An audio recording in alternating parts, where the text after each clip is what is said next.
asalaamaaleykum mbokki xarit yi seetaan di leen di jaajëfal di leen dalal jàmm fii ci seen biir Télé Mauritanie si jotaay yi ñuy seq ak yéen saa su ne tey nag ma am mbégte ak kontante di fi dalal ay ndawi réew mi ay ndaw macha allah yu am Pastef taxawal benn këru liggéeyukaay bu ñu ko tuddee 6e piste design yaakaar naa noonu la ci kër liggéeyukaay boobu nag ñu yebal fi tey ñaari ndaw ñu fas yéene waxtaan ak ñoom ci taxawaayu ndaw yi ci biir réew mi ndax réew mi fi ñu toll yaakaar naa ne soxla na ay ndawam ci noonu ci sama ndeyjoor maa ngi fi nekk ak kii di El Amine Sall moom bokk ci këru liggéeyukaay boobule ci sama càmmoñ ma am fi kii di Bachir Ba moom tamit bokk foofule ma bàyyi leen rek ñu nuyoo ak yéen laataa ñu ñëw ci suñu waxtaanu bés bi El Amine. waaw salaamaaleykum. maaleykum salaam. ñu ngi nuyu ñëpp di nuyu téléspectateurs yi nga xam ne ñoom ñooy suivre chaîne bi. voilà di ziar ñëpp di wax ni rek bon man la El Amine bu 6e piste design di chargé de production bi. d'accord Bachir Ba. waaw salaamaaleykum wa rahmatullah. waaleykum salaam waaw man ñi ma gën a xam ci Bachir Ba. donc maa ngi ziar di bëggee képp koo xamante ni rek yaa ngi scotché sa écran di seetaan émission bi. waaw ñu leen di jaajëfal bu baax léegi nag ñu bëgg a ñëw rek si taxawaayu ndaw yi fii ci biir réew mi ndaxte ndaw yi ba xam dañoo war a jàng rek ba pare toog di xaar bureau bu ñu liggéeyee wala ndaw yi bu ñu jàngee ba pare rek war nañoo mën a taxawal dara fu ñu yëngatu. ah bon pour man personnellement nit moom bu la yàlla mayee nga dem sàkku ji xam-xam say parents def ci yow li ñu war a def ci yow voilà nga wuti xam-xam ba yàlla defal la nga am maîtrise bi donc li yoon mooy nga essayer xool yow li nga spécialisé wu voilà nga jéem si créer dara ba yàlla fekk si la. yow sa formation lan la.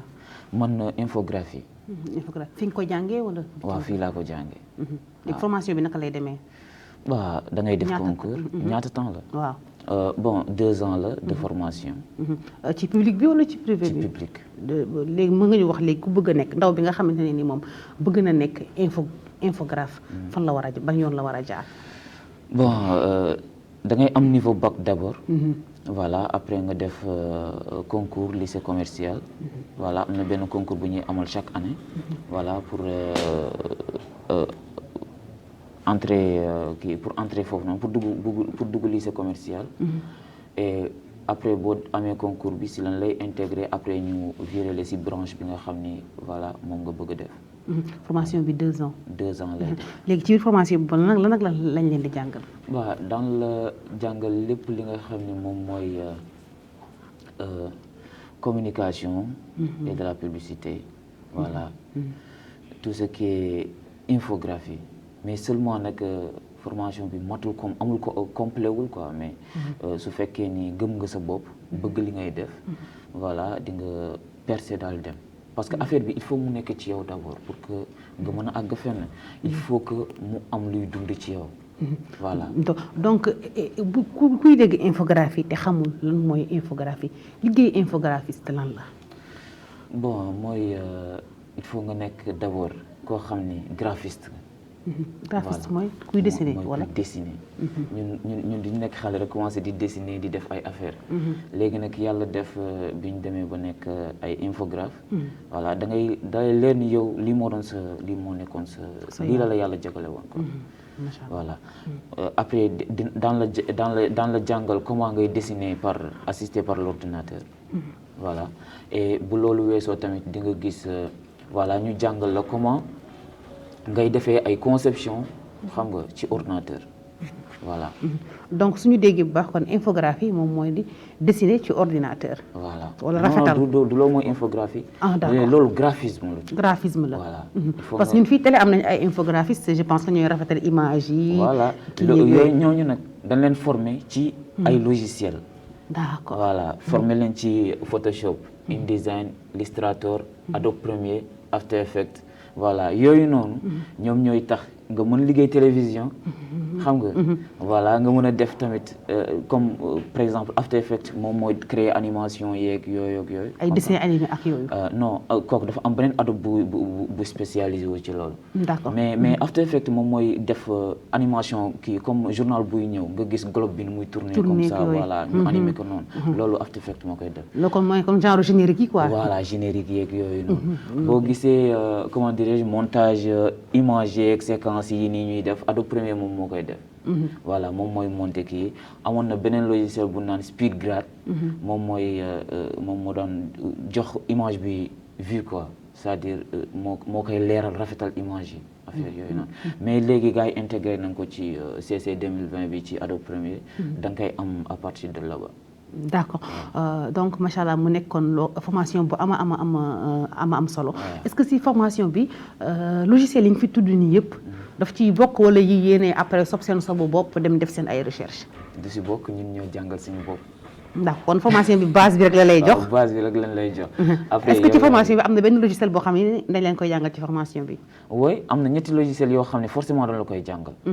voilà pour le BT ici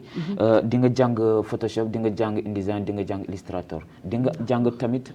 Dreamweaver pour créer ay site affaires yooyu noonu. d'accord voilà mais duñ ci xóot nag bu baax. dëgg la waaw mu mel ne mais yaakaar naa ku am xel normalement suñ la joxee départ yow après ci sa gëstu sa motivation yaakaar naa élèves yi foofu la ñuy defee seen différence ku ne par rapport ak say motivation sa sobaay parce que comme li ñu wax rek jàng moom dañ lay jox ay outils rek mais li ci des yaakaar naa ci yow lay kon li nga wax rek day nelaw si yow nga bëgg dessin bi bëgg affaire yi après incha allah nga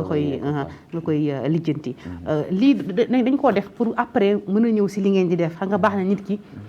boo bëggee xam fi mu toll baax na nga xam jaar-jaaram xam nga boo ko xamul da nga yaraan affaire dafa yomb dañaa moom dafa xëy rek toog nekk ko quoi exactement ibbi boutique am rek di commencé di dessin ñu ñëw si Bachir Ba Bachir yow tamit ñu bëgg wax ñu rek yow tamit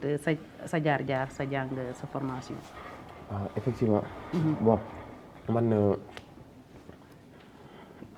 actuellement maa ngi ci master statistique je suis presque à la fin mais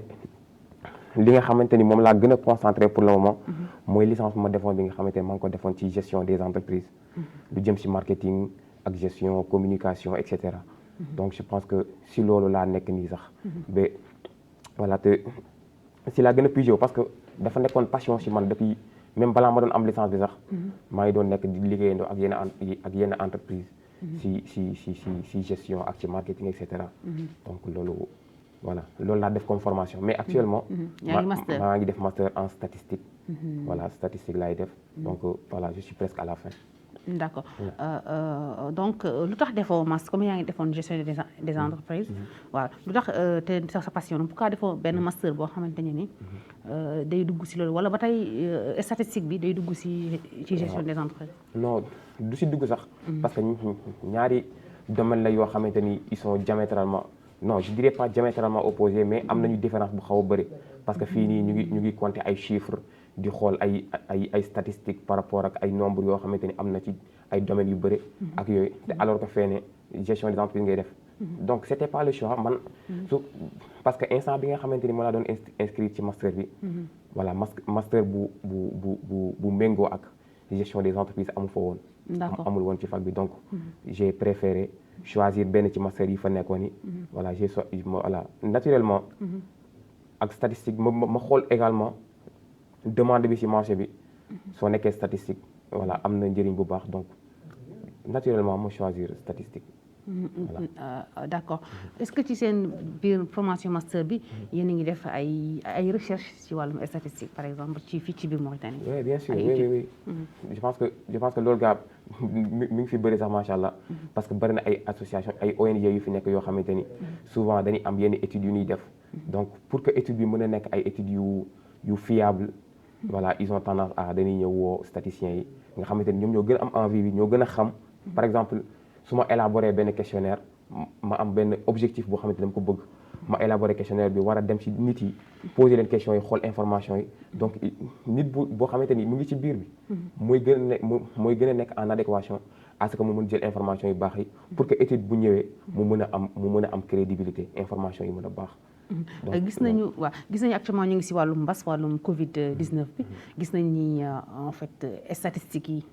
ci Covid 19 dafa bari parce que Covid 19 on parle que de chiffres chaque jour dañuy joxe ay chiffres est-ce que si université bi jot ngeen def ay recherche yoo xamante ni si données bu am rapport ak Covid 19 la wala ay questionnaires yoo xamante ni élaboré ngeen ko ci wàllum Covid 19. waaw effectivement loolu bu fekkee si suñu promotion bi. moom en général du fac bi mooy def études yi. da ngay dem nga dem ci ay ONG wala yooyu noonu. pour nga def si ñoom stage. wala ñu am benn étude wala pour que nga ñëw def ay collecte de données wala nga def analyse et suivi. évaluation yooyu noonu. foofu ngay amee opportunité wu def ko. waaw peut-être que am na ñu ko def mais man personnellement je l'ai pas. seen promotion yi liggéeyagu leen ci loolu. non liggéeyaguñ ci non liggéey. ba tey ñu ñëw ci wàllum mbas mi ba tey gis nañu mbas mi bari na ci réew mi ñu ngi woon ci première vague deuxième vague ba troisième vague yéen en tant que ay ndaw yan taxawaay ngeen jot a am ci wàllum mbas mi. waaw effectivement donc man si contexte mbas mi et comme je le disais tantôt à Almi nit yi dañu am tendance à ce que bu ñu man dama gëm ni nit bu feebaree médecin rek moo ko war a mën a wax lu muy def mais dañuy gis ay rumeur par exemple man bu ma feebaree damay dem gis Al Amine nga xamante infographe la ma dem ci Al Amine naan ko loo xam ci Covid bi loo xam ci vaccin bi loo xam ci yooyu noonu donc il va pas me donner les bonnes informations da ngay dem si nit bu ko xam sama oto bu yàqoo damay dem ci mécanicien bi il est fort ma jox ko oto bi mu defar ko parce que des fois da ngay dégg nit yi rumeur yi di wax vaccin bi boo ko jëlee affaire da ngay dee vaccin bi boo ko jëlee da ngay am problème affaire yi demee noonu ok nit boo dugalee sa yaram lu bees mën na am ay effet loolu lu naturel la mais quant à par exemple nga am initiative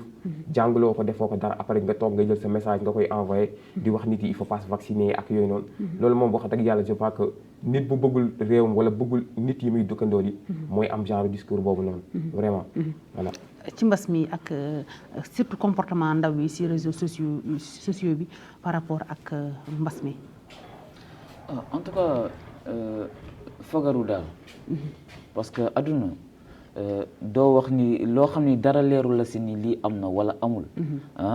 te ku nekk gis na cas yi fi am yeeg yooyu donc lenn moo la war moom mooy nga jël say matuwaay voilà nga moytu voilà su fekkee ni vaccin bi man du ma forcer kenn voilà mais su fekkee ni nit ki dafa jàpp ni war na vacciner wu pour aar boppam aar tamit ay dëkkandoom ak yooyu noonu na dem mu def ko voilà yàqul dara nit yi delluwaat si seen ay yitte quoi mbas mi sonal na nit di trop sonal nañu quoi léegi gis nañu ndaw yi ñoom dañoo yaakaar ni dañoo dëgër que mbas mi ñoom même bu amee même ñu ko si gëm yaakaar nañu mbas mi mënulu leen dara ndax pour ñoom comme que ñu ngi takk daal yi di dem sport rek ni affaire bi moom ñoo mën affaire bi. bu ñu amee seetlu.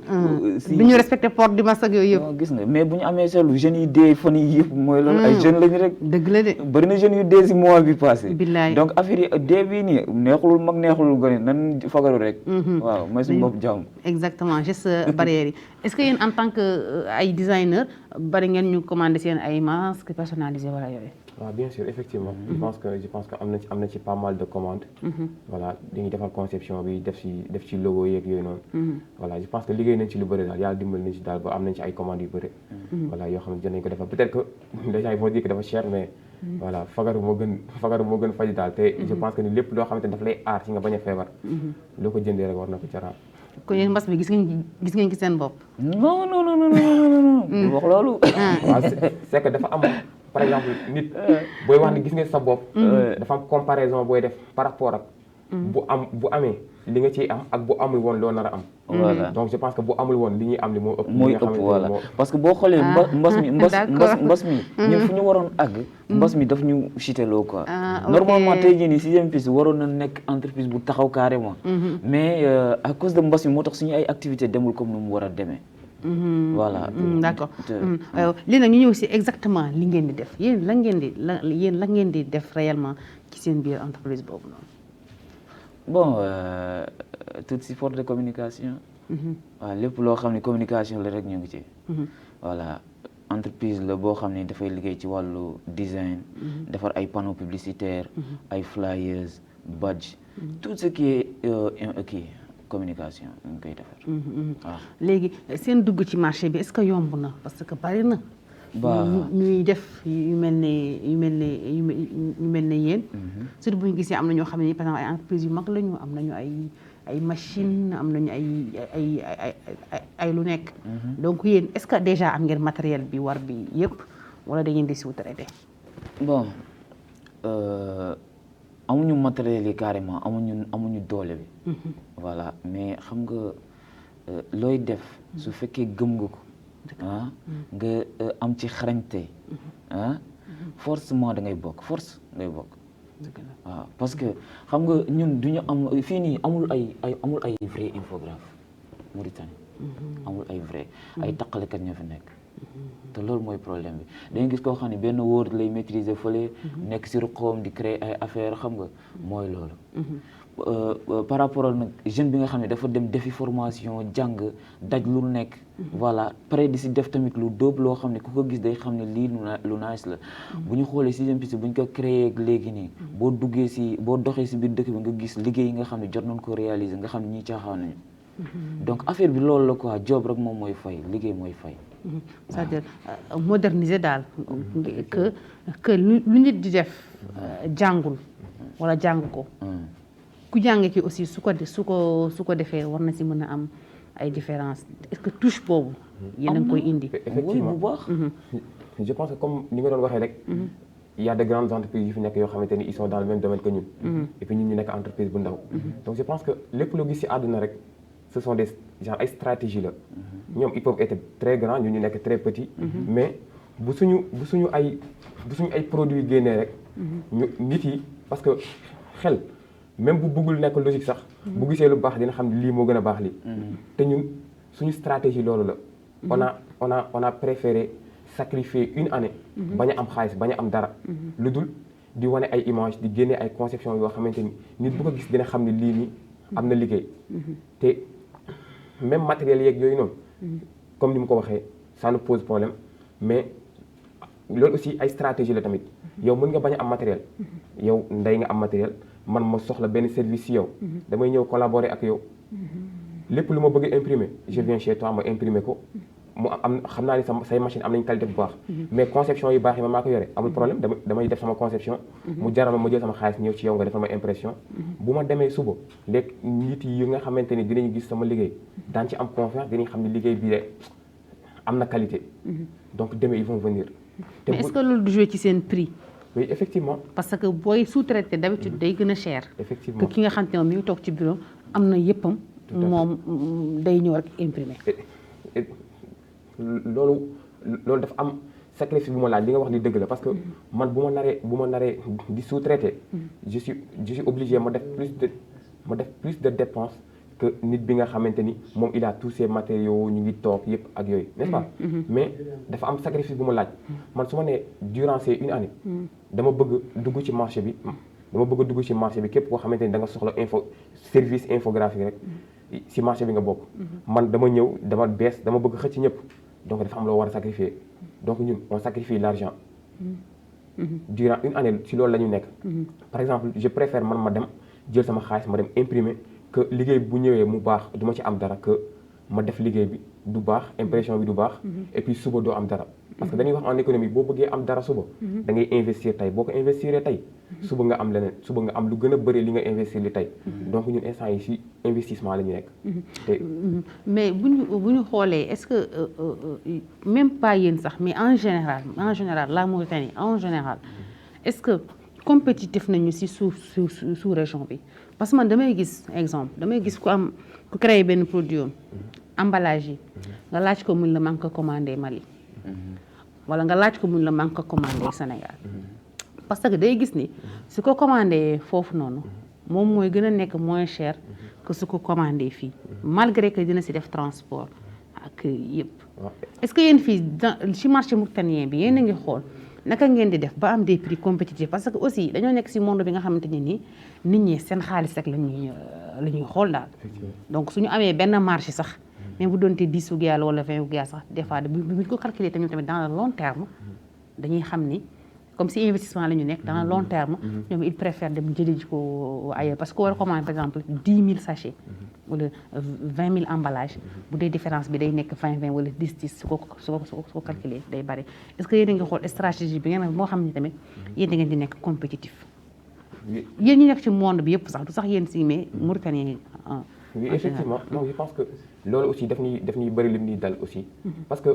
genre dafa am lu jëm si wàllu création emballage emballage yi duñ ko créer Mauritanie donc la majeure partie si emballage yi nga xamante ni moo am fii nii Chine lañ koy créer te même carton yi waaw effectivement Chine lañ koy créer te chinois yi boo bëggee jënd si ñoom tu es obligé nga jënd ay quantité yu mag a mag te par exemple boo nekkee benn entreprise comme Sixième Piste wala bu xaw a tolloo ak moom mënoo jënd quantité boobu noonu yëpp déjà day nekk problème moyen et puis nekk problème demande par exemple bu ñu waxee ni dañu war a jënd emballage pour carton caisse mariage yi caisse pour décor mariage bu ma ko bëggee commander au niveau de Chine dañ may wax ni minimum il faut nga jënd 10 000 cartons léegi 10 000 cartons yooyu noonu yow boo ko bëggee jënd soo ko jëndee da nga koy indi mu des ci say loxo doo ko mën a distribuer wala amoo moyen pour jënd ko donc tu es obligé nga dem nga jënd ko en kii benn quantité bi nga soxla bi nga libérer ko et puis nga entamer autre chose donc je pense que am na ñoo xamante ni ils sont prêts à le faire mais je sais pas même ñun des fois dañu am ay fournisseurs yoo xamante ni ils sont au niveau de Dakar bu ñu amee yenn commandes yu xaw a mag yi dañ leen di contacter et puis eux ils vont directement l'amener après ñu livrer ñu ko donc je pense que ñun ñëpp noonu la ñuy liggéey d'accord waaw loolu dina justifier cheraay bi fii parce que bu dee yow boo amee fii contrat da ngay dem ci sous région bi commandé Sénégal wala Bamako déjà fay transport war a ñëw war a facturer donc c'est évidemment nit ki su ko commandé foofu mu di gën a yomb mais est-ce que léegi ni gis nañu bari na ay jeunes fii tey ñu ngi nekk dans l'événementiel te gëm naa ne événementiel bi infographiste bi am na si rôle bu am solo waaw parce que bu dee sachet personnalisé yi wala dragé yi wala bouteille personnalisée parce que léegi loolu la ñu xewal puis si dëkk bi ku am sa mariage pour nga am ay sachet personnalisé ay cadeaux personnalisés ay bouteilles personnalisées yaakaaroon ne yéen bu ngeen lëkkaloo woon ak jeunes yi nga xam ne ñu ngi dans l'événementiel yëpp di ngeen mën a arriver à ce que ngeen di commander par exemple yéen tamit seen conteneur en Chine nga xam ne su ñëwee ñëpp ñu nekk dans l'événementiel dañuy xam ni am nañu foo xam te ne ñoom daañu fa mën a approvisionner wu pour mën a wàññi seen ay charges.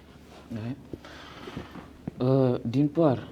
mën na nekk lu bénéfique loo xam ne nit yi yëpp mën nañ si bénéficier wu mais d'autre part jeunes yi fii li ci ëpp dañu bëgg lu yomb comprendre nga loolu mooy problème bi parce que des fois dañuy préférer comme ñu ñëw par exemple fay benn prix bu abordable prix bu normal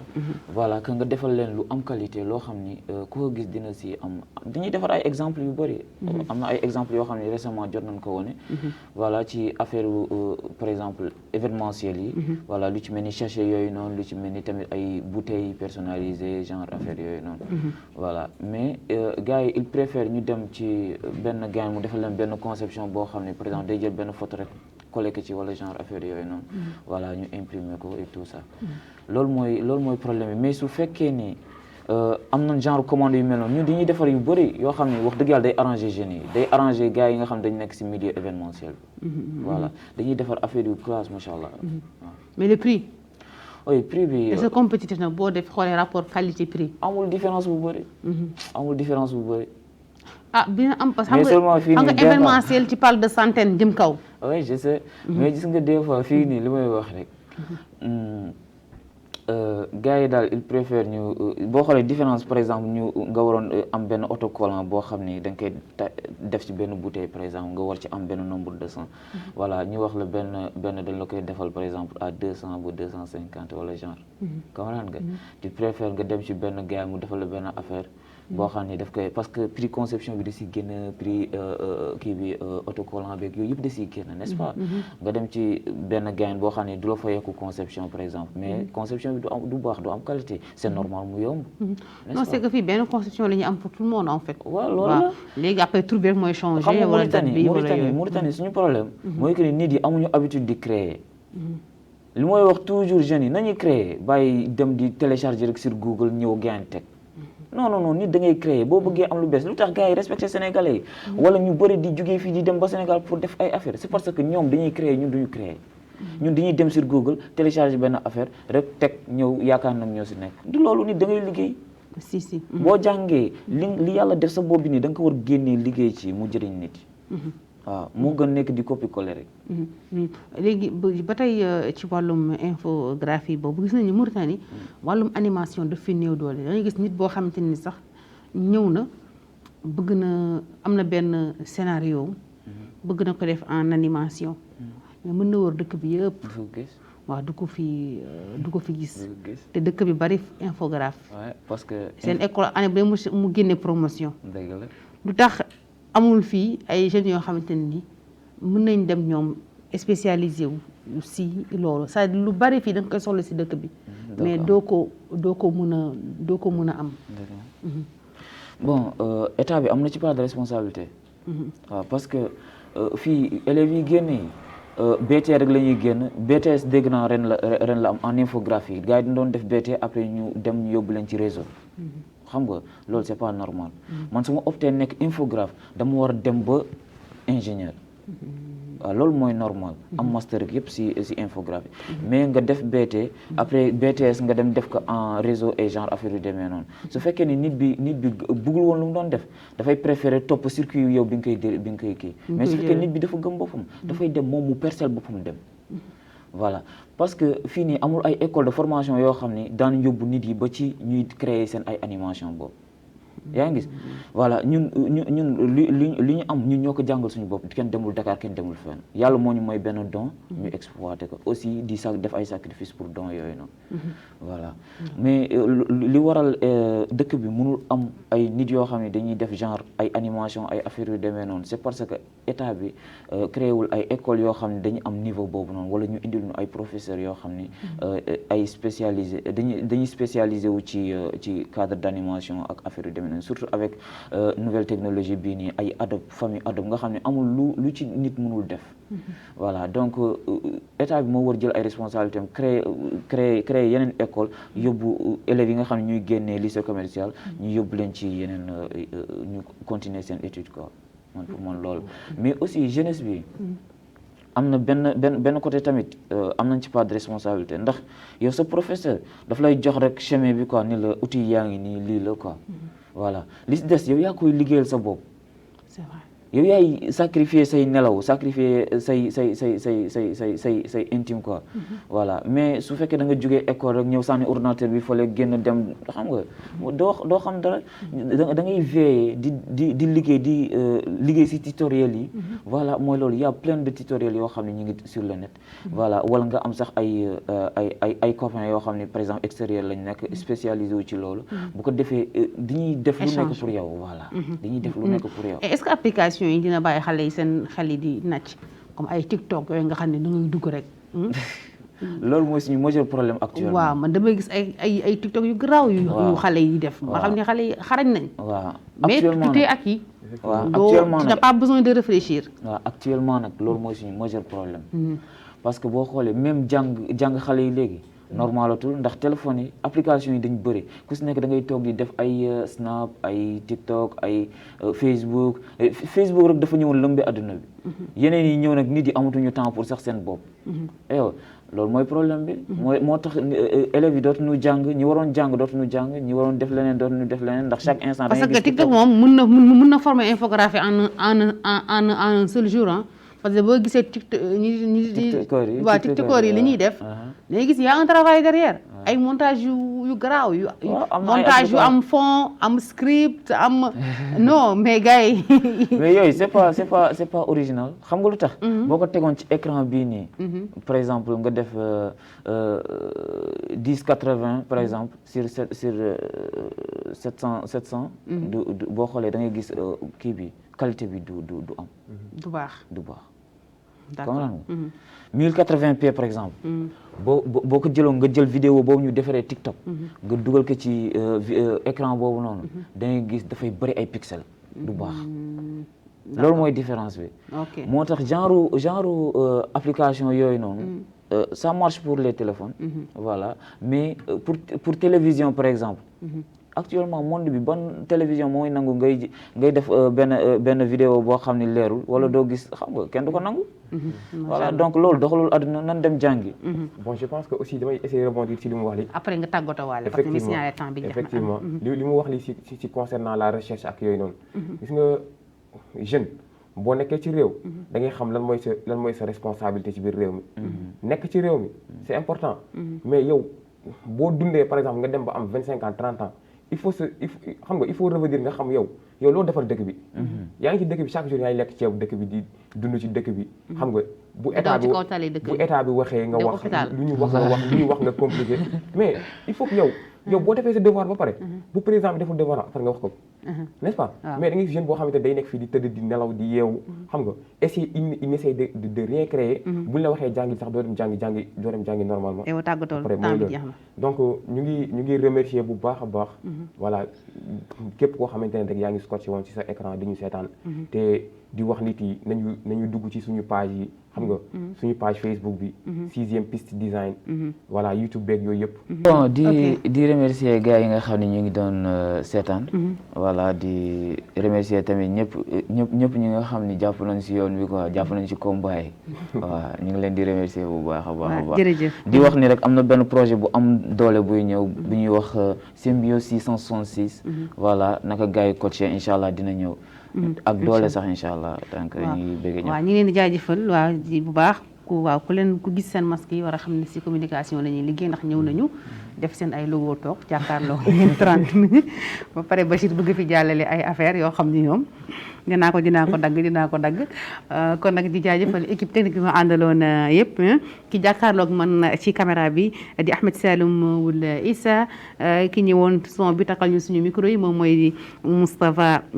Mohamed ki nekkoon nag si réalisation bi di l'incontournable Mohamed Trah di jaajëfal rek ñëpp yéen ñu seetaan aussi ñu leen di jaajëfal di wax ndawi réew mi nii rek la jàpp leen bu dëgër incha allah dina baax li bon rek mooy yaafu sëdd di wax rek tamit ni coronavirus bi mi ngi fii ba léegi takk leen seen ay masque di laal seen ay gel te dem ñakku ji balaa muy trop tard di leen jox dig daje ba beneen yoon incha allah.